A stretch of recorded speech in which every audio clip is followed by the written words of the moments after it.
In New York, Joe Goldberg, who works at Mooney's bookstore, notices a young woman named Guinevere Beck walk in on a quiet day.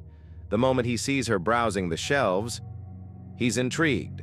As he watches her search for a book, they start talking, and he learns that Beck is looking for a book of poetry. While answering her questions about literature, he finds himself drawn to her voice, her expressions, even the way she's dressed, thinking she's striking yet natural. When Beck comes to the counter to pay, Joe learns her name from her credit card. Moments after she leaves, he begins to feel it was no coincidence they met. That night, Joe sits down at his computer and searches for her social media profiles.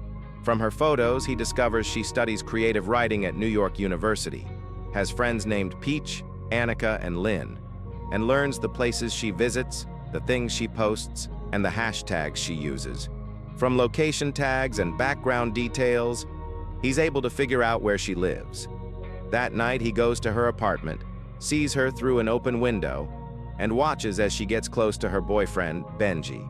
Joe quickly notices Benji's arrogance and lack of interest in her, and convinces himself she deserves a better chance at happiness.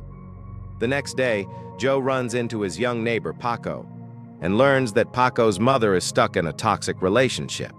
Joe gives Paco books, offering him an escape into other worlds. But most of Joe's mind is still on Beck. When Beck goes to a bar with her friends, Joe, having learned the location from social media, follows and watches her from a distance. Beck, now drunk, heads toward the subway. She loses her balance and falls onto the tracks, and Joe rushes to save her. He then takes her home in a cab. Outside her building, they run into Benji.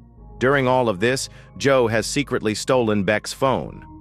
Joe believes that the biggest problem in Beck's life is Benji. The next day, he sends Benji a fake message, luring him to the bookstore. There, he locks him inside the glass cage in the basement where the rare books are kept.